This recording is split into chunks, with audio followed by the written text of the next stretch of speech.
Hello everyone, आज हम discuss करने जा रहे हैं लीड कोड क्वेश्चन 3458। सेलेक्ट की डिसजॉइंट स्पेशल सबस्ट्रिंग। एक मीडियम लेवल का क्वेश्चन है। Given a string s of length n and an integer k, determine whether it is possible to select k disjoint spatial substring। तो एक string दी गई है, उसकी length n है और एक हमें इंटीजर दिया गया है k। हमें पता करना है कि हम क्या k डिसजॉइंट स्पेशल सबस्ट्रिंग इस स्ट्रिंग में से प्लग कर सकते हैं। डिसजॉइंट का मतलब होता है कोई भी दो स्ट्रिंग सब स्ट्रिंग एक दूसरे के ऊपर ओवरलैप ना कर रही हो, वो दोनों अलग अलग हो। अब स्पेशल सबस्ट्रिंग के क्राइटेरिया क्या होते हैं? सबसे पहला, any character present inside the substring should not appear outside it in the string. तो कोई भी अगर स्ट्रिंग है, सबस्ट्रिंग आपने पिक करी है, उसमें जितने भी कैरेक्टर है ना, उन कैरेक्टर के जितनी भी टाइम्स वो उस स्ट्रिंग में प्रेजेंट हुए हैं, वो उसी सब स्ट्रिंग के अंदर होने चाहिए। ऐसा नहीं होना चाहिए कोई भी कैरेक्टर उस सब स्ट्रिंग में प्रेजेंट है बट वही सेम कैरेक्टर उस सब स्ट्रिंग के बाहर भी प्रेजेंट है। सेकंड कंस्ट्रेंट है कि जो सब स्ट्रिंग होगी वो पूरी की पूरी स्ट्रिंग नहीं हो सकती। तो एक, हालांकि स्ट्रिंग खुद में भी एक सब स्ट्रिंग होती है बट इस कंस्ट्रेंट के हिसाब से वो एक सही स्पेशल सब स्ट्रिंग नहीं होगी। दोबारा इसमें बताया गया है कि नॉट डेट ऑल के substring must be disjoint, meaning they can not overlap, जो मैंने शुरू में ही आपको बता दिया था। रिटर्न करना है ट्रू अगर आप ऐसी के डिसजॉइंट स्पेशल सबस्ट्रिंग ढूंढ पाते हो स्ट्रिंग के अंदर, अदरवाइज आप फॉल्स रिटर्न करोगे। एक बार कंस्ट्रेंट देख लेते हैं। स्ट्रिंग की लेंथ होगी 5 टाइम्स 10 रेज टू पावर 4 और के आपके मैक्स 26 हो सकते हैं। और जो स्ट्रिंग होगा उसमें जितने भी कैरेक्टर होंगे वो लोअर केस इंग्लिश लेटर्स होंगे। तो एक बार क्विकली जो हमने इसमें ऑब्जर्वेशन पिक करी है उसको रीड आउट कर लेते हैं। स्टार्ट करते हैं ऑब्जर्वेशन फर्स्ट, जो हमेशा किसी भी क्वेश्चन में ये होती है कि क्या हम इसको ब्रूट फोर्स कर सकते हैं। हम ब्रूट फोर्स कैसे करेंगे? सबस्ट्रिंग बनती कैसे है? सबस्ट्रिंग बनती है, आप किसी भी इंडेक्स से कैरेक्टर को पिक करना स्टार्ट करते हो और सर्टेन लेंथ के कैरेक्टर या सर्टेन लेंथ की सबस्ट्रिंग वहां से बनाने की कोशिश करते हो। तो हम भी इस क्वेश्चन में यही करेंगे। एग्जाम्पल के लिए मैंने एक स्ट्रिंग ली है ABADAE। अगर मैं स्टार्टिंग फर्स्ट कैरेक्टर से एक सबस्ट्रिंग बनाने की कोशिश करूं, एक स्पेशल सबस्ट्रिंग बनाने की कोशिश करूं, तो सबसे पहले एटलीस्ट मैंने जब ए को पिक करा है तो मुझे ए के लास्ट एलिमेंट जो भी उसकी लास्ट अकरेंस होगी उसको भी पिक करना होगा, क्योंकि कंस्ट्रेंट तो यही बोलता है ना कि जितने भी कैरेक्टर स्पेशल सबस्ट्रिंग के अंदर हैं वो उसी सबस्ट्रिंग के अंदर होने चाहिए। तो मेरे को एटलीस्ट इतना तो शुरू में ही देखने से पता लगता है कि अगर मैंने ए को पिक करा है तो मेरे को ये लास्ट वाले ए तक स्पेशल सबस्ट्रिंग पिक करनी होगी या सबस्ट्रिंग को पिक करना होगा। ठीक है। और दूसरी जो मुझे विजिबिलिटी ये मिलती है कि अगर मैं यहाँ से स्टार्ट करूँ अपनी सबस्ट्रिंग, जो मैंने इस एग्जांपल में बताया है, एक तो है कि मैं इस ए से स्टार्ट करूँ, एक हो सकता है मैं इस ए से भी स्टार्ट करूँ। तो अगर मैं इस ए से भी स्टार्ट करूँगा तो मुझे ये लेफ्ट वाला ए भी अपनी सबस्ट्रिंग में चाहिए होगा और राइट वाला ए भी चाहिए होगा। तो अगेन मैं वही सबस्ट्रिंग बनाने की कोशिश कर रहा हूँ जो मैंने थोड़ी देर पहले बनाई है, जो कि ये है। तो इससे एक बहुत ही इंपॉर्टेंट कंक्लूजन आप ड्राइव करते हो, जो इस पूरे क्वेश्चन में सबसे मेन पार्ट है। कंक्लूजन ये बोलता है कि आपको जो स्ट्रिंग दी गई है ना, उसमें जितने भी इंडेक्स हैं वहां से सबस्ट्रिंग नहीं बनानी है। आपको जो सबस्ट्रिंग बनाने का सोचना है वो कैरेक्टर के व्यू पॉइंट से सोचना है। क्योंकि ए से स्टार्ट आप यहाँ से सबस्ट्रिंग करो, आप यहाँ से एक सबस्ट्रिंग स्टार्ट करने की कोशिश करो, या आप यहाँ से सबस्ट्रिंग स्टार्ट करने की कोशिश करो, आपको एटलीस्ट इतनी सबस्ट्रिंग तो चाहिए ही होगी जो तीनों के तीनों केस में सेम होगी। तो डिपेंडेंसी किस पे हुई? इंडेक्स पे या कैरेक्टर पे? डिपेंडेंसी हुई कैरेक्टर पे। तो यही कंक्लूजन है कि जो आपकी सबस्ट्रिंग होगी ना वो एक इंडेक्स पे डिपेंड नहीं कर रही है, वो कैरेक्टर पे डिपेंड कर रही है। सेकंड ऑब्जर्वेशन, जब मुझे पता ही लग गया है कि हमारी जो सबस्ट्रिंग है वो कैरेक्टर पे डिपेंड कर रही है, तो जो हमें तीसरा कंस्ट्रेंट दिया गया था कि जो स्ट्रिंग है उसके अंदर सिर्फ लोअर केस इंग्लिश लेटर्स हैं, तो मेरे पास 26 कैरेक्टर्स होंगे जिनसे मेरे को ये फाइंड आउट करना है कि अगर मैं ए को एज अ कैरेक्टर से एक सबस्ट्रिंग स्टार्ट करने की कोशिश करूं तो कितनी बड़ी सबस्ट्रिंग मुझे मिलेगी। L is left most index, R is right most index. जरूरी नहीं है ए से मुझे सबस्ट्रिंग मिले ही मिले, क्योंकि हो सकता है कैरेक्टर ए स्ट्रिंग के अंदर प्रेजेंट ही ना हो। तो इनमें से कुछ कैरेक्टर्स के अगेंस्ट मुझे एल और आर की वैल्यू ढूंढनी होगी, जरूरी है सबकी, but at max 26 such character होंगे और 26 सच वैल्यूज मुझे ढूंढनी होंगी। ठीक है, तो ये हमारा कंक्लूजन यहाँ भी निकलता है कि हमें 26 कैरेक्टर के लिए एल एंड आर ढूंढने हैं कि कितनी बड़ी सबस्ट्रिंग मुझे किसी भी एक कैरेक्टर के लिए बनानी होगी। तो यहाँ पे जो हमने शुरू में ही देखा था, जो मैंने यहाँ पर करा था, कि अगर मैं कैरेक्टर ए ले रहा हूँ तो क्या मैं सिंपली ए के फर्स्ट अकरेंस और ए के लास्ट अकरेंस को सबस्ट्रिंग बना सकता हूँ। यही क्वेश्चन मैंने यहाँ पर पूछा है कि अगर ये एक स्ट्रिंग मुझे दी गई है, क्या सिंपल थॉट ये आ सकता है कि जो ए की फर्स्ट अकरेंस है और ए की लास्ट अकरेंस है इसको पिक करके मैं इसको स्पेशल सबस्ट्रिंग बोल सकता हूँ। Answer is no. वाई? जब मैंने ए को पिक करा और यहाँ तक एक सबस्ट्रिंग बनाई, तो ये जो बी और सी खुद ही इस सबस्ट्रिंग में प्रेजेंट हो गए, क्योंकि मैं तो ए को कवर करने की कोशिश कर रहा था, बट बी और सी भी तो कवर हो गए। सिंस यहाँ पर सी भी कवर हो गया, तो मुझे अब ये फोर्स मतलब, क्योंकि स्पेशल सबस्ट्रिंग का तो कंस्ट्रेंट ही ये बोलता है ना कि जितने भी कैरेक्टर होंगे उन सभी को उस सबस्ट्रिंग में प्रेजेंट होना पड़ेगा। तो मैं मजबूर हूं कि मुझे इस सबस्ट्रिंग को थोड़ा और आगे बढ़ाना होगा इस वाले सी तक ले जाने के लिए, क्योंकि ये सी तो इम्प्लिसिटली ए के बीच में आ रहा है। अब सी आ गया है तो इसके सी के जो सेकंड टाइम जब सी किसी भी स्ट्रिंग में प्रेजेंट हुआ है तो मुझे वो सी को भी ऐड करना होगा। तो मेरे को ए के लिए ये पूरी की पूरी स्ट्रिंग को ऐड करना होगा। हालांकि हम लास्ट में जाके इसको हटा देंगे, क्योंकि एक complete string is not a special सब स्ट्रिंग, ये हमारा एक कंस्ट्रेंट था। But you get my point. जो हमारी काफ़ी नाइव थॉट है कि हम किसी भी कैरेक्टर के फर्स्ट और लास्ट इंडेक्स को as a special substring treat कर सकते हैं, वो यहाँ पर फेल होता है। हम वो नहीं कर सकते, हमें यहाँ पे कुछ और सोचना होगा। और वो सोचना क्या है, हम इनिशियली तो सही सोच रहे थे कि जो फर्स्ट प्रोबेबल स्पेशल सबस्ट्रिंग होगी वो वही कैरेक्टर का लेफ्ट मोस्ट इंडेक्स और राइट मोस्ट इंडेक्स से स्टार्ट होगी। तो एट एवरी कैरेक्टर हम स्टार्ट करेंगे जैसे हमने यहाँ स्टार्ट करा था। अगर मैंने ए को चूज करा था तो मैंने स्टार्ट करा था, मेरा एल यहाँ पर था और मेरा आर यहाँ पर था। ये माइट और माइट नॉट भी एक स्पेशल सबस्ट्रिंग है, अभी हमें नहीं पता। फिर हम क्या करेंगे, हम जो ये एल और आर के बीच में जितने भी कैरेक्टर्स आएंगे, हम हर एक कैरेक्टर के लिए ढूंढेंगे कि उसका लेफ्ट मोस्ट और राइट मोस्ट इंडेक्स क्या है। उससे होगा क्या, हो सकता है कुछ कैरेक्टर हमारे करंट लेफ्ट को थोड़ा और लेफ्ट की तरफ ले जाए, या कुछ कैरेक्टर हमारे करंट राइट को थोड़ा और राइट की तरफ ले जाए, जैसे पिछले सिनेरियो में हमने कैरेक्टर सी के लिए देखा था। तो एग्जाम्पल लेते हैं एक और। एक स्ट्रिंग है हमारे पास C D B C D. इसमें मैं स्टार्ट कर रहा हूँ कैरेक्टर बी से। तो जब मैं स्टार्ट करूंगा तो कैरेक्टर बी का जो लेफ्ट मोस्ट इंडेक्स है और जो राइट मोस्ट इंडेक्स है वो है 2 और 4। यहाँ पर ये स्पेशल सबस्ट्रिंग हो भी सकता है या नहीं भी।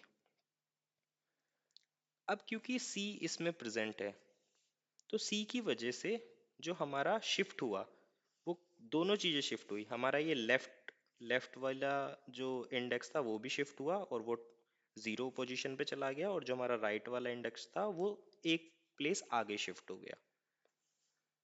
तो ये मेरी एक सबस्ट्रिंग बन गई। हो सकता है ये ही मेरी स्पेशल सबस्ट्रिंग हो, बट अब हमें जो नए कैरेक्टर्स ऐड हुए हैं, नया कैरेक्टर क्या ऐड हुआ है, डी ऐड हुआ है, तो इसकी वजह से कुछ इफेक्ट आया होगा, हमें वो भी देखना होगा। तो डी की वजह से क्या हुआ, हमारा लेफ्ट इंडेक्स तो खैर और लेफ्ट नहीं जा सकता, बट जो हमारा राइट इंडेक्स था वो और राइट चला जाएगा, ताकि डी का जो सेकंड टाइम जो वो स्ट्रिंग में आया है उसको भी कवर कर सके। तो इन दी एंड जाके हुआ क्या, सी के लिए हमें दोबारा से पूरी की पूरी स्ट्रिंग को ट्रैवर्स करना पड़ा या पूरी की पूरी स्ट्रिंग को यूज करना पड़ा। हालांकि ये भी एक स्पेशल सबस्ट्रिंग नहीं होगा, क्योंकि जो कंस्ट्रेंट है कि पूरी की पूरी स्ट्रिंग स्पेशल सबस्ट्रिंग नहीं हो सकती। बट आई थिंक आप मेरा पॉइंट समझ गए होंगे कि स्टार्ट तो हमेशा उसी कैरेक्टर के लेफ्ट और राइट से करेंगे, बट लेफ्ट कितना लेफ्ट तक जाएगा, राइट कितना राइट तक जाएगा, वो डिपेंड करेगा कि जितने भी नए कैरेक्टर ऐड हो रहे हैं उनका लेफ्ट और राइट क्या है। ठीक है, थोड़ा रिकैप, हमें क्या क्या पता लग गया है। For every character we have to find LNR। तो हर एक कैरेक्टर के लिए हमें लेफ्ट मोस्ट इंडेक्स और राइट मोस्ट इंडेक्स हमें फाइंड करना होगा, फर्स्ट। सेकंड, हम हर एक कैरेक्टर के लिए अब सबस्ट्रिंग बनाने की कोशिश कर रहे हैं। तो स्टार्टिंग फ्रॉम ए, या उस कैरेक्टर से स्टार्ट करेंगे जो कैरेक्टर प्रेजेंट होगा हमारे स्ट्रिंग में, वो हम सेट का यूज करके या कोई भी किसी भी डेटा स्ट्रक्चर को यूज करके पता कर सकते हैं। तो जब हम ए से स्टार्ट करेंगे तो हम एल और आर से स्टार्ट करेंगे। अब हमें क्या करना होगा, अब हमें पता करना होगा ये जो एल और आर के बीच में जितने भी न्यू कैरेक्टर आए हैं, C1 C2 C3 C4 C5 कितने भी आए हों, अब हमें हर एक कैरेक्टर का एल और आर पता करना होगा, इसका भी एल और आर पता करना होगा। सिमिलरली हर एक कैरेक्टर का एल और आर, ये तो खैर हम फर्स्ट, जब हम फर्स्ट ऑपरेशन कर रहे होंगे हर एक कैरेक्टर के लिए एल और आर फाइंड कर रहे होंगे तो हमें पता ही होगा, तो हर एक कैरेक्टर के हमें एल और आर पता है। बट इस स्टेप में हमें क्या करना होगा, जो हमारा ये एल और आर था, आई थिंक हम थोड़ा कंफ्यूज हो जाएंगे, हम क्या करेंगे, ये जो मेरा इस एल और आर को कैपिटल से डिनोट करते हैं, तो ये एल और आर किसका एल और आर था, ये ए का एल और आर है। और ये C1 C2 C3 C4 C5 different characters हैं जो प्रेजेंट कर रहे हैं इन इस सब स्ट्रिंग के बीच में एल और आर। तो ये भी कुछ अपना L1 R1 L2 R2 और L5 R5 कंट्रीब्यूशन कर रहे हैं। तो अल्टीमेटली एल और आर अपडेट होगा, कैसे अपडेट होगा, जो भी इसमें एल सबसे लेफ्ट मोस्ट की तरफ मेरे कैपिटल एल को ले जाएगा वो उतना बन जाएगा। तो minimum of L1 L2 L5, तो ये मेरा हो जाएगा न्यू L। और सिमिलरली मेरा आर भी राइट मोस्ट शिफ्ट हो रहा होगा, तो ये हो जाएगा maximum of R1 R2 R3 and R5, तो ये मेरा न्यू आर हो जाएगा।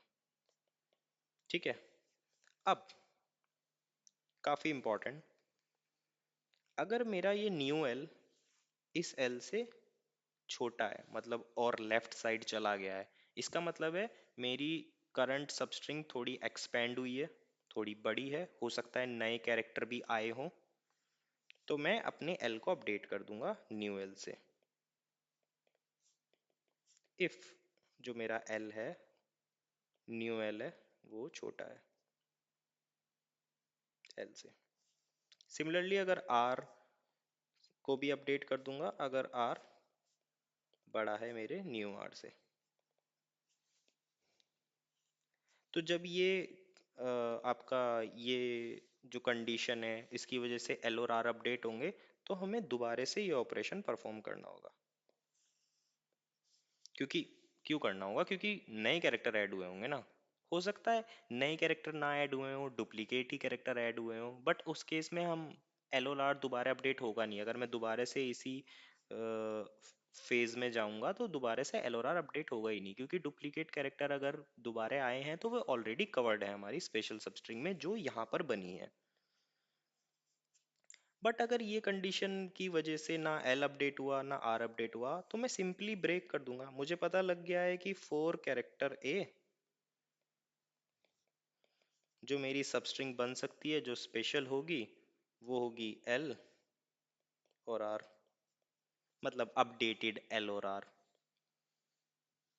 ठीक है, अब जो ये मिन और मैक्स निकालने का ऑपरेशन है, क्योंकि कोई भी एक रेंज है एल और आर के बीच में, आपको character C1 C2 C3 C4 C5, इनके लिए L1 R1 तो O1 में ही मिल जाएगा, क्योंकि हम सिंपल प्री प्रोसेस कर लेंगे हर एक कैरेक्टर का फर्स्ट और लास्ट इंडेक्स क्या होता है।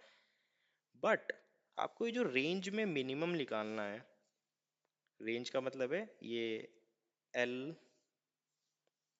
और आर के बीच में जितने भी ये तो एक रेंज हुई ना पूरी, एल और आर के बीच की रेंज में आपको मिनिमम निकालना है L1 L2 और L5, एल एन तक भी हो सकता है। सिमिलरली आपको मैक्सिमम निकालना है R1 R2 R5 या Rn। तो ये जो आपको रेंज में मिन और मैक्स निकालना है ना, अगर आप नॉन ऑप्टिमल वे से जाओगे तो एक तरीका तो ये है कि आप आइटरेट करो L2 R, मिनिमम और मैक्स निकालो O ऑफ n में। बट ये O ऑफ n आपका एट वर्स्ट केस कितना हो सकता है, 5 × 10⁴, है ना। अब अगर मैं कॉम्प्लेक्सिटी एनालिसिस करूं तो मेरे को हर एक कैरेक्टर के लिए ढूंढना होगा एल और आर।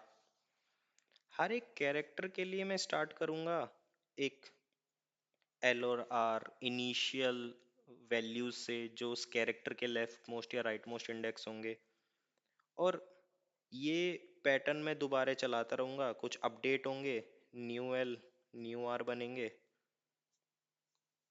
जो कि मुझे पता लगेंगे O ऑफ n मिन एंड मैक्स से। देन मैं अगेन इसी पोजीशन पे जाऊंगा, क्योंकि जब तक ये अपडेट होता रहेगा मैं दोबारा न्यू एल न्यू आर को फाइंड करता रहूंगा। तो ये आपका ओवरऑल O ऑफ n हो सकता है रफली O ऑफ n में दोबारा चला जाए, दो आई एम नॉट श्योर कि ये मेरी कॉम्प्लेक्सिटी एनालिसिस सही है या नहीं। बट अभी के लिए मान के चलते हैं कि मिन और मैक्स हम O ऑफ n में ना निकाल के थोड़ा बेटर कर सकते हैं या नहीं कर सकते। तो रेंज में मिन और मैक्स निकालने के मल्टीपल वेज होते हैं। कुछ होता है सेगमेंट्री होते हैं, बट सेगमेंट्री आपके मोस्टली तब यूज़ करते हैं जब हमारा एरे, जिस पेरेंट एरे पे हम रेंज मिन या मैक्स निकाल रहे हैं वो वॉलेटाइल है, वो चेंज हो रहा है या अपडेट्स हो रहे हैं। अगर वो नॉन वॉलेटाइल है, उसमें कोई अपडेट नहीं हो रहे, तो हमारा एक स्क्वायर रूट डिकम्पोजिशन भी होता है। आई थिंक हमारा समथिंग लॉगरिथम में भी होता है, उसको कुछ तो बोलते हैं स्पार्स टेबल्स। तो हमारे स्पार्स टेबल्स भी होते हैं जो क्लेम करते हैं कि वो ओ लॉग इन में मिन और मैक्स निकाल सकते हैं आपके किसी भी रेंज के बीच में, एल और आर के बीच में मैक्स और मिन क्या है। तो मैं मान के चल सकता हूँ कि मैं ओ ऑफ एन से बेटर कर सकता हूँ ओ ऑफ लॉग एन में, अगर मैं स्पार्स मैट्रिक्स यूज करूँ। स्पार्स मैट्रिक्स क्या होते हैं, सेगमेंट्री क्या होता है, स्क्वायर रूट डिकम्पोजिशन क्या होता है, ये इस वीडियो के स्कोप से काफ़ी ज़्यादा बाहर है। अगर मैं वो चीज़ें सिखाने लग जाऊंगा तो ये वीडियो काफ़ी बड़ी हो जाएगी। अभी के लिए आप ये मान के चल सकते हो कि आपके पास दो फंक्शन है, मिन रेंज, जो एल और आर एक रेंज लेंगे, left most index right most index, और वो आपको मिनिमम वैल्यू रिटर्न कर देंगे। ऐसी मैक्स ऑफ सॉरी मिन रेंज, ऐसी मैक्स रेंज, ये भी एल और आर को देगा और मैक्स वैल्यू रिटर्न करेगा। ये मिन वैल्यू कुछ नहीं होगी, ये आपका न्यू एल होगा, और ये मैक्स वैल्यू कुछ नहीं होगी, ये आपका न्यू आर होगा। तो मान के चलिए आपके पास दो फंक्शन है। अब ये दो फंक्शन हम जब कोड करेंगे तो देखेंगे कैसे इम्प्लीमेंट करने हैं, और आपको ये दो फंक्शन मिल जाएंगे। दो फंक्शन मिल जाएंगे, आपको न्यू एल न्यू आर मिल जाएगा। जो आपका एंड रिजल्ट है वो क्या है, फॉर एवरी कैरेक्टर आपके पास एल और आर है, जो कि स्पेशल सबस्ट्रिंग है अपने आप में। सिमिलरली बी, सिमिलरली जेड, सभी कैरेक्टर के लिए आपने निकाल लिए जो कैरेक्टर उस स्ट्रिंग में थे। तो ये सब अपने आप में स्पेशल सबस्ट्रिंग है। स्पेशल सबस्ट्रिंग, एक मिनट, स्पेशल सबस्ट्रिंग। ठीक है, तो अब आपके पास स्पेशल सबस्ट्रिंग हो गई हर एक कैरेक्टर के लिए। अब आपको निकालने क्या है, आपको उन सब स्पेशल सबस्ट्रिंग को प्लग करना है जो कि नॉन ओवरलैपिंग है। और आप कितनी ज़्यादा नॉन ओवरलैपिंग सबस्ट्रिंग पिक कर सकते हो, और इन दी एंड हम अभी तो मान के चलते हैं कि मैक्सिमम ढूंढ लेते हैं ऐसी सब स्ट्रिंग, और देन फाइंड आउट करेंगे कि जो मैक्सिमम हमारा निकला है वो के इक्वल या उससे ग्रेटर है, देन हम रिटर्न ट्रू करेंगे, वरना हम रिटर्न फॉल्स करेंगे।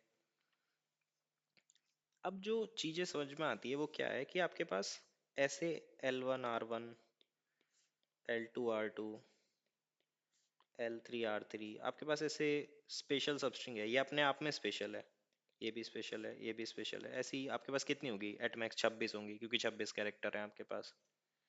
अब आपको क्या करना है, तो ये आपको देखने में क्या लग रहा है? क्या मैं इसको एक इंटरवल बोल सकता हूँ? ऑब्वियसली, क्योंकि एक इंटरवल ही तो है L2 R। आपने, हो सकता है किसी ने आप में से एक प्रॉब्लम करी हो जिसको बोलते हैं non overlapping intervals,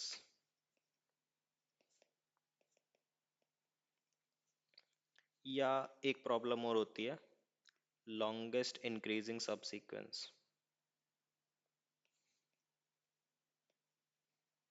non overlapping intervals क्या बोलते हैं कि आपको L और R, ये L1 R1 है, आपको L2 ऐसा पिक करना है जो आपके R1 से बड़ा हो।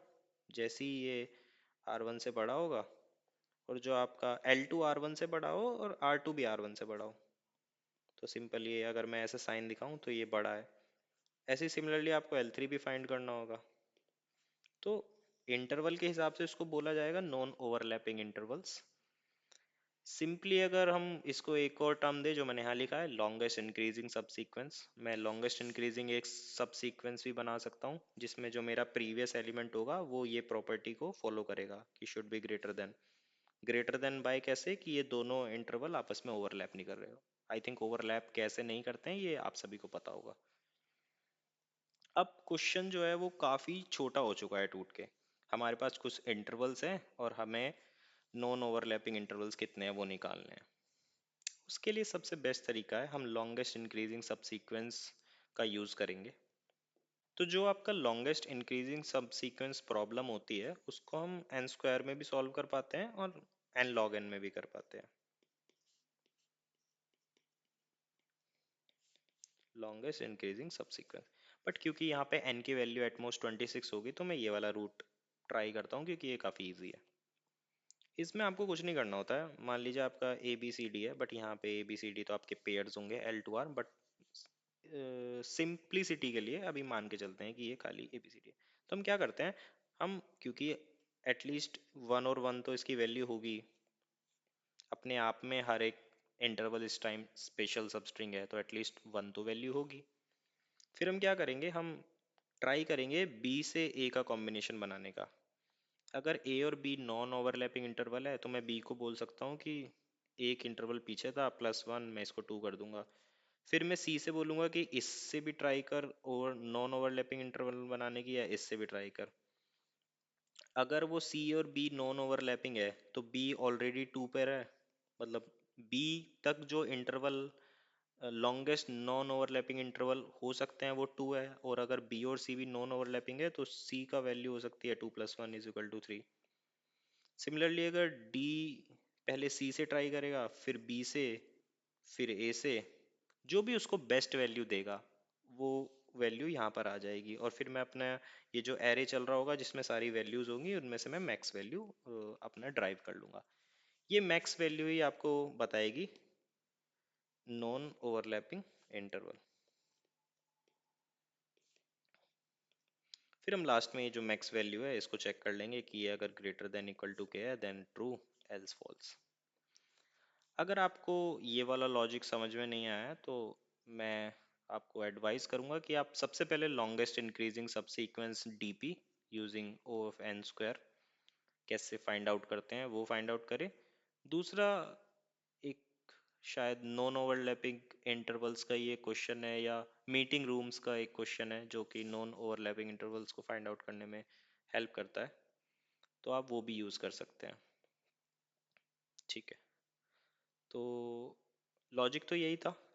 काफ़ी मीडियम लेवल का क्वेश्चन इसमें बताया गया है, बट मैंने भी इसको कम से कम 10 या 11 बार रॉन्ग सबमिशन दिया है, उसके बाद जाके ये क्वेश्चन कंप्लीट हुआ है।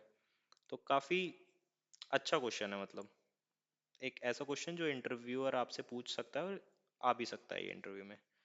तो ठीक है, इसको एक बार पाइथन में कोड करके देख लेते हैं। तो चलिए, जो हमने डिस्कस करा था उसको पाइथन में कोड कर लेते हैं। सबसे पहले हमने जो डिस्कस करा था कि हम हर एक कैरेक्टर का फर्स्ट और लास्ट अकरेंस को एक डेटा स्ट्रक्चर में स्टोर करेंगे, तो हम एक डिक्शनरी को यूज कर लेते हैं पाइथन में,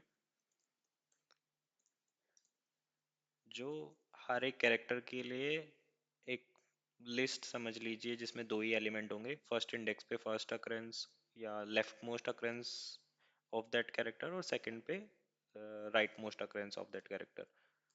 तो हम लूप करेंगे इंडेक्स और वैल्यू, या इनमरेट करेंगे स्ट्रिंग को।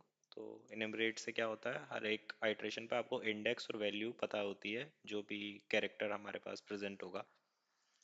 अगर वो कैरेक्टर पहले से ही हमारी डिक्शनरी में प्रेजेंट है, तो ये मतलब इसका फर्स्ट ऑकरेंस हमें मिल चुका था, हमें जो सेकंड ऑकरेंस है वो मिला है। तो हम क्या करेंगे, अपने कैरेक्टर का जो सेकंड प्लेस है, मतलब जो सेकंड एलिमेंट है अपने लिस्ट का, उसको अपडेट कर देंगे करंट इंडेक्स के साथ, ताकि लेटेस्ट राइट मोस्ट इंडेक्स हमारे पास रहे।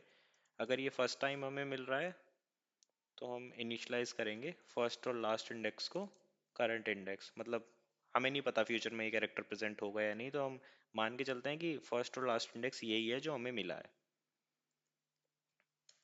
नेक्स्ट जो मैंने आपको बताया था कि हमें रेंज में मिनिमम या मैक्सिमम फाइंड करना है, तो उसके लिए हमारे पास एक स्पार्स मैट्रिक्स डेटा स्ट्रक्चर होता है।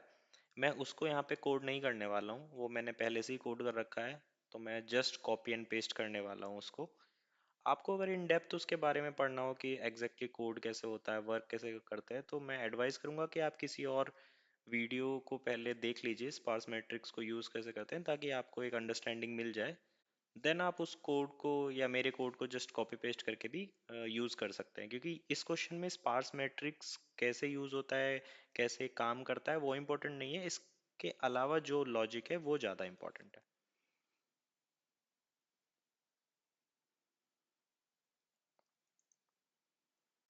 तो हमने स्पार्स मैट्रिक्स का जो कोड है उसको कॉपी करके पेस्ट कर लिया है। अब हमारे पास एक क्लास है जिसमें दो फंक्शन है, मिन और मैक्स, जिसको हम आगे चल के यूज़ करने वाले हैं अपने कोड में। देन हमें सिंपली सबसे पहले दो एरे बना लेने हैं, ए और बी। तो क्योंकि जो हम रेंज मिन और मैक्स निकालने वाले हैं, तो मिन हम निकालने वाले थे जितने भी इन इन बिटवीन कैरेक्टर्स थे, जो शुरुआत में हमारे पास एल और आर था, उसमें जितने भी बीच में कैरेक्टर्स थे, उसके ऊपर हमें मिनिमम फाइंड करना था, उनकी एल वैल्यू पर, मतलब उनके लेफ्ट मोस्ट इंडेक्स पर। तो हम क्या करेंगे, दो अलग अलग एरे बनाएंगे। पहला एरे जो होगा वो हम ए से डिनोट कर रहे हैं, तो वो क्या करेगा, वो हर एक कैरेक्टर जो स्ट्रिंग में प्रेजेंट है, उसके जो एल वैल्यू है, मतलब फर्स्ट अकरेंस वाला इंडेक्स है, उसको स्टोर करेगा for i in s. Similarly b जो होगा, वो हमारे सेकंड वैल्यू को स्टोर करेगा। हम ये क्यों कर रहे हैं, to find min in range, to find max in range. Min in range मतलब that is new L, and max is range that is new R. तो हमने दो अलग अलग एरे को इनिशियलाइज कर लिया है। अब जो हमने क्लास यूज करी है स्पार्स टेबल, इसको इनिशियलाइज कर लेते हैं sp1 स्पार्स टेबल। ये इनिशियलाइजेशन में एरे को लेगी जिस पर हम ऑपरेशन परफॉर्म कर रहे हैं। तो ये sp1 है मिनिमम फाइंड करने के लिए, तो इसमें हम एरे ए पास करेंगे। sp2 है मैक्स फाइंड करने के लिए, तो इसमें एरे बी पास करेंगे।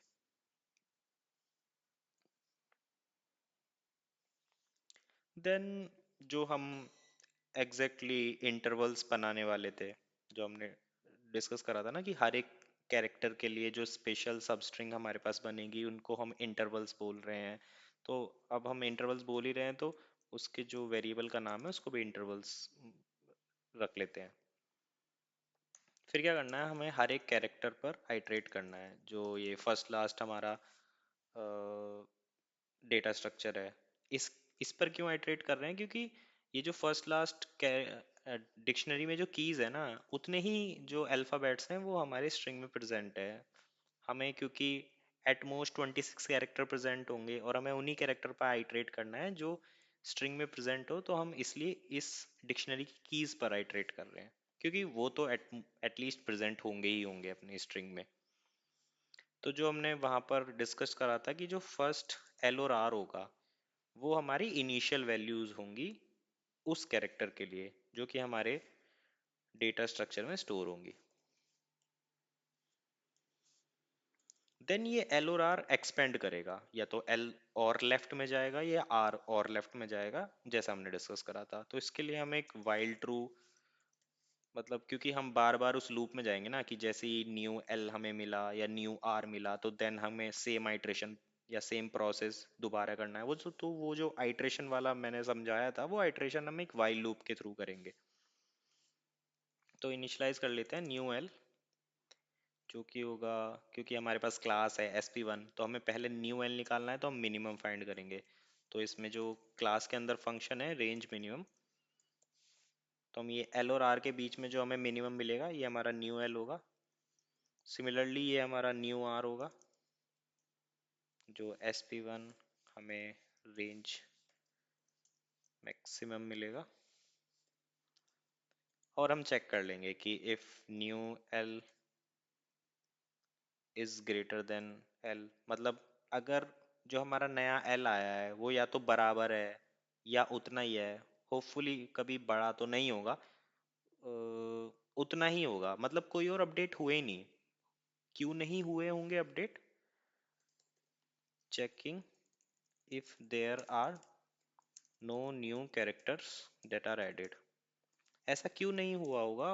हो सकता है या तो हमारा एल जीरो पे पहुंच गया हो, बट जीरो से लेफ्ट में तो जा ही नहीं सकते, इसलिए अपडेट ना हुआ हो। या जितने कैरेक्टर्स ऐड हुए हो वो सारे डुप्लीकेट हो, वो ऑलरेडी हमारी स्ट्रिंग में हो, तो वो एल को और लेफ्ट में पुश नहीं कर पाए। अगर ना एल अपडेट हुआ है ना आर अपडेट हुआ है, आर और राइट साइड मूव नहीं हुआ है, मतलब या तो लेस देन है या आर ही है जो पहली वैल्यूज थी, तो इसका मतलब है कि हम सेचुरेशन पॉइंट पे आ चुके हैं। यही हमारी स्पेशल सबस्ट्रिंग है, इससे बड़ी स्पेशल सबस्ट्रिंग नहीं होगी। तो हम एल और आर को वैल्यू असाइन करेंगे और यहाँ से ब्रेक कर जाएंगे, क्योंकि ये वाइल लूप है तो हमें ब्रेक तो करना ही है, वरना ये इनफाइनाइट लूप में चला जाएगा। और ये वाइल लूप कभी भी इनफाइनाइट लूप में इसलिए भी नहीं जाएगा क्योंकि एल और आर तो फिक्स्ड है ना, एल जीरो पे फिक्स्ड है और आर लेंथ ऑफ स्ट्रिंग पे फिक्स्ड है। तो एक्सपेंड होते होते एक ऐसा पोजीशन आएगी जब लेफ्ट में और लेफ्ट नहीं जाया जा सकेगा और राइट में और राइट भी नहीं जाया जा सकेगा। तो हम प्रिटी श्योर है कि ये इनफाइनाइट लूप में तो कभी नहीं जाएगा। अगर ये ब्रेक नहीं हुआ तो मतलब अपडेशन हुए हैं, तो मैं न्यू एल जो हमारा एल और आर है उसको एक बार यहाँ भी अपडेट कर दूंगा, ताकि जब नेक्स्ट आइट्रेशन में जाए तो वैल्यू अपडेटेड रहे। और जब हम यहाँ पर ब्रेक होके बाहर आएंगे तो this is our special substring for the character. तो मैं इसको, तो ये एक इंटरवल होगा जो हमने बताया था ना, एल और आर एक इंटरवल मिल चुका है हमें कैरेक्टर के लिए, तो हम इस कैरेक्टर के लिए जो इंटरवल मिला है उसको ऐड कर लेंगे। ठीक है। अब यहाँ पर हम जो ये वाला कंस्ट्रेंट अभी हमने देखा नहीं, the substring is not the entire string, तो ये जो पूरा हमने प्रोसेस करा ना, और हमने जैसा एग्जांपल में भी देखा था, दो एग्जांपल हमने देखे थे, उसमें पूरी की पूरी स्ट्रिंग ही सबस्ट्रिंग बन गई थी। तो हमने वो फिल्टर तो अभी करा ही नहीं, तो हमारे जितने भी इंटरवल बने हैं हो सकता है इसमें एक पूरी की पूरी स्ट्रिंग चली गई हो। तो filter out all the substring which are equal to string, और आप बोल सकते हो जिसका एल जीरो होगा और आर लेंथ ऑफ स्ट्रिंग होगी।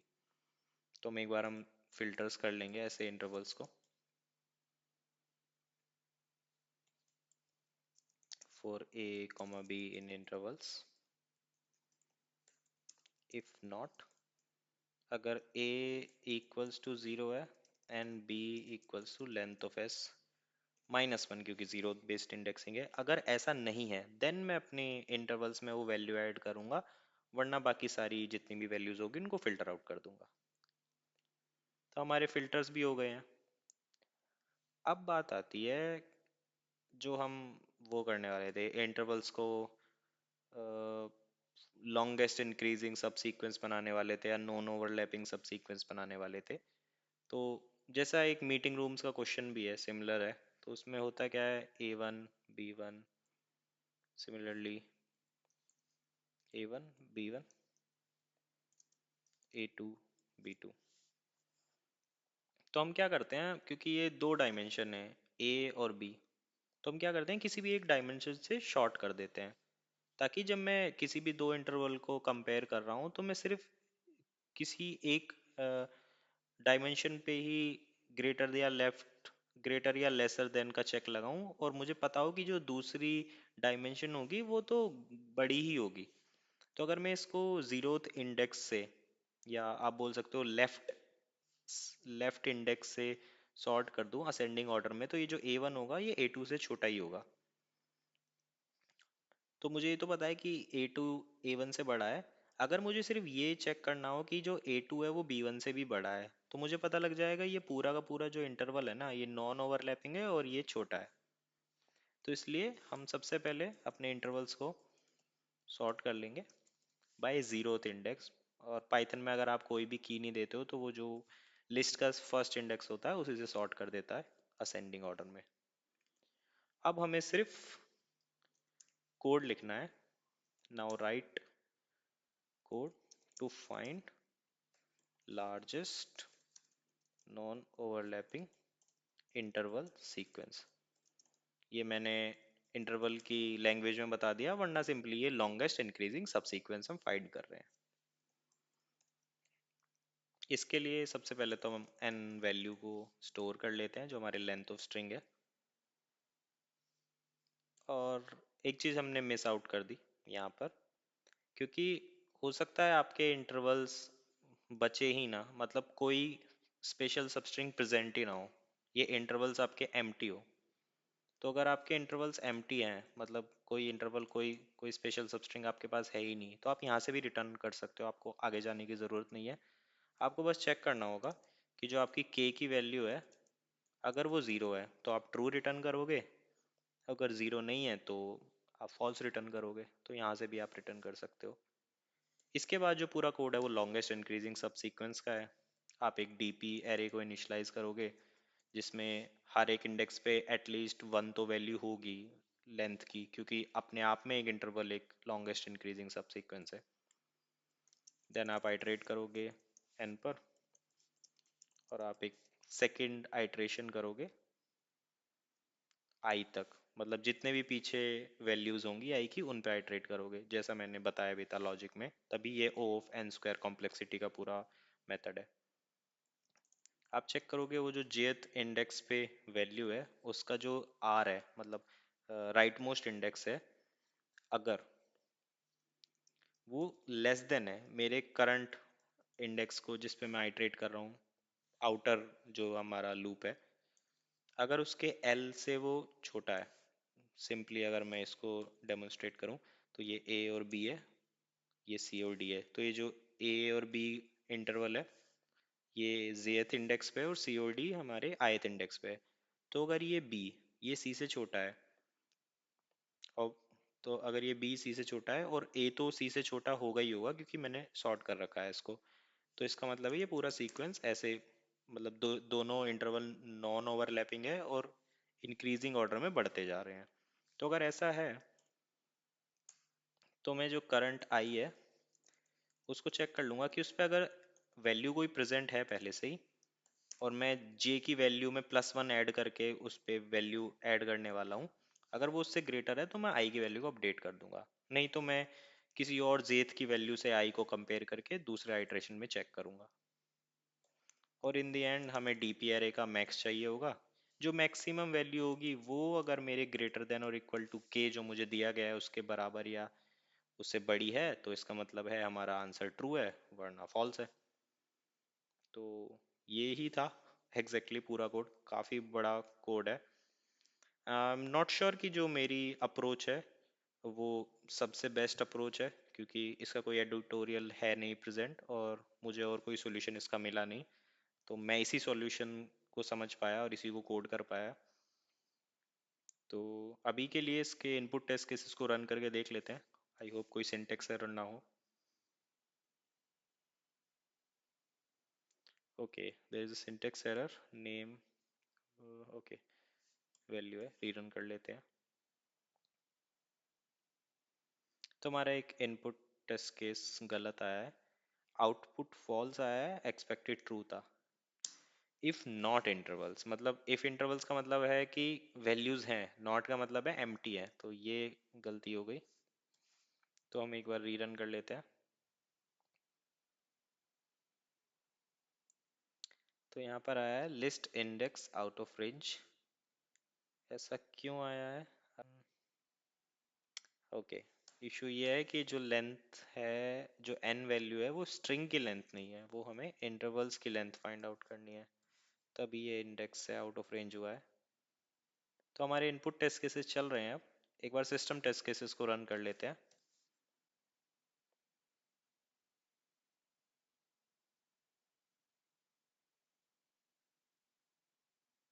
Wrong answer. क्यों रॉन्ग आंसर है? ठीक है, इशू मिल चुका है, थोड़ी फुलिश मिस्टेक थी। यहाँ पे भी हमने SP1 क्लास का यूज़ करा है, बट जो हमारा रेंज मैक्सिमम हमें निकालनी थी वो SP2 क्लास से निकालनी थी, क्योंकि हमने SP2 क्लास में एरे बी को इनिशियलाइज करा था। तो एक बार इनपुट टेस्ट को फिर से रन कर लेते हैं।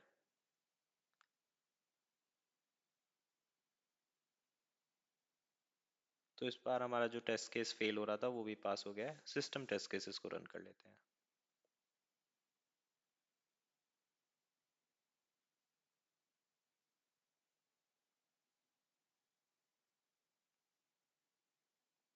तो हमारे सिस्टम टेस्ट केसेस भी पास हो रहे हैं, बट जैसा कि आप देख सकते हैं कि जो मेरा कोड है वो बिल्कुल आउट परफॉर्म नहीं कर रहा है, इससे ज़्यादा अच्छे कोड यहाँ पर प्रेजेंट है। तो होपफुली कोई बेटर सॉल्यूशन होगा जो मैं प्रपोज नहीं कर पाया, बट ये भी एक सॉल्यूशन है जो इस क्वेश्चन को कर सकते हैं। बेसिकली दो तीन चीज़ें जो इस क्वेश्चन में मेन थी। पहला कि आप स्पेशल सबस्ट्रिंग हर एक इंडेक्स पे फाइंड नहीं करोगे, हर एक कैरेक्टर के लिए फाइंड करोगे, तो इजी हो जाएगा, आपके पास 26 कैरेक्टर एट मोस्ट होंगे। अब हर एक कैरेक्टर के लिए आप स्पेशल सबस्ट्रिंग कैसे फाइंड आउट करोगे? आपको हर बार एल और आर को अपडेट करना होगा एट एवरी आइट्रेशन। या तो आप एल और आर के बीच जितने भी कैरेक्टर्स हैं उनका मिनिमम एल को लेके पुराने एल को अपडेट करो, सिमिलरली आर को अपडेट करो, या तो आप ओ ऑफ एन में मिन और मैक्स निकालो, या आप ये स्पार्स टेबल यूज करके उसको यूज अपडेट कर सकते हो। देन आपको लॉन्गेस्ट इंक्रीजिंग सब सीक्वेंस फाइंड आउट करना होगा, जो कि क्लासिक डीपी प्रॉब्लम है ओ ऑफ एन स्क्वायर में, 2D स्टेट डीपी के लिए। और इन सबको कंबाइन करके आपका ये पूरा इस क्वेश्चन का सॉल्यूशन बनता है। तो आई होप ये वीडियो देखने के बाद आपको काफ़ी बेटर अंडरस्टैंडिंग मिली होगी इस क्वेश्चन को अप्रोच करने के लिए, ऐसे क्वेश्चंस को कैसे डील आउट करते हैं, प्रॉब्लम्स को सब प्रॉब्लम्स में कैसे तोड़ते हैं, और हर एक सब प्रॉब्लम को कैसे सॉल्व करते हैं। तो मिलते हैं किसी और वीडियो में, किसी और ट्यूटोरियल में, तब तक के लिए बाय बाय।